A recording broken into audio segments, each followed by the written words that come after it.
ఈ వారం తులారాశి వారికి కార్యానుకూలత ఎక్కువగా ఉంటుంది. చేపట్టినటువంటి పనులలో మీరు విధానం మార్చగలుగుతారు. తద్వారా ప్రయోజనాలను అందుకోగలుగుతారు. లీజులు, లైసెన్సులు, టెండర్ల కోసం చేసే ప్రయత్నాలు అనుకూలంగా ఉంటాయి. ఉన్నతాధికారుల ద్వారా మీకు రావాల్సినటువంటి ఆమోద పత్రాలు కావచ్చు, కొద్దిపాటి ఇన్ఫర్మేషన్ కావచ్చు, సమయానికి అనుకూలంగా అందుకోగలుగుతారు. ఆశ్చర్యకరమైనటువంటి అంశాలు ఏంటంటే, మనకు ఆమోద ముద్ర వేసిన తర్వాత ఆ అధికారి బదిలీ అవటం అనేది ఆశ్చర్యకరంగా అనిపిస్తుంది. దేవుడు వెన్నంటే ఉండి పెద్ద పెద్ద సమస్యలనేవి రానివ్వకుండా మిమ్మల్ని రక్షిస్తున్నారన్న విషయాన్ని గ్రహించుకోగలుగుతారు. శుభకార్యాల నిమిత్తం కొన్ని అప్పులు చేయవలసినటువంటి పరిస్థితులు ఏర్పడతాయి. చిన్న చిన్న కార్యక్రమాలలో, సేవా కార్యక్రమాలలో, విందు వినోద కార్యక్రమాలలో ఉత్సాహంగా పాల్గొంటారు. సోషల్ సర్కిల్ ని ఇంప్రూవ్ చేసుకోవాలన్న ఆలోచనలు నెరవేరుతాయి. ఉద్యోగపరమైనటువంటి మార్పులు కలిసి వచ్చే విధంగా ఉంటుంది.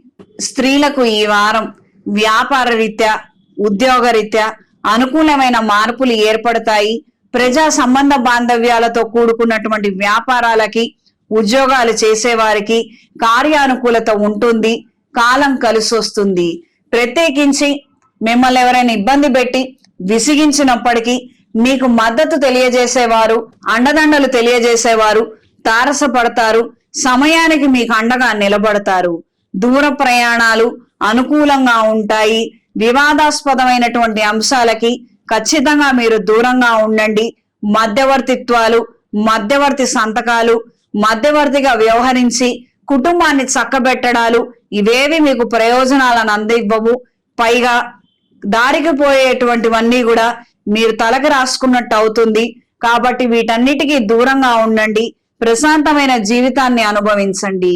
సంతానానికి సంబంధించినటువంటి విషయ వ్యవహారాలలో ఆచితూచి మెలిగి మంచి సమయానికి మంచి నిర్ణయం తీసుకోగలుగుతారు. వాళ్ళెవరినో ఇష్టపడుతున్నారన్నది నెమ్మదిగా గ్రహిస్తారు. వాళ్ళని వేరే ఊరు పంపించి చదివించే ఆలోచనలు నెరవేరుతాయి. ఈ వారం తులారాశి వారికి కలిసొచ్చే రంగు తెలుపు, కలిసొచ్చే దిక్కు పడమర, కలిసొచ్చే సంఖ్య 2. ప్రతిరోజు ప్రతినిత్యం నవగ్రహ స్తోత్ర పారాయణ చెయ్యండి. నవగ్రహ ఒత్తులతో, అష్టమూలికా తైలంతో శుక్రగ్రహం దగ్గర దీపారాధన జరిపించండి.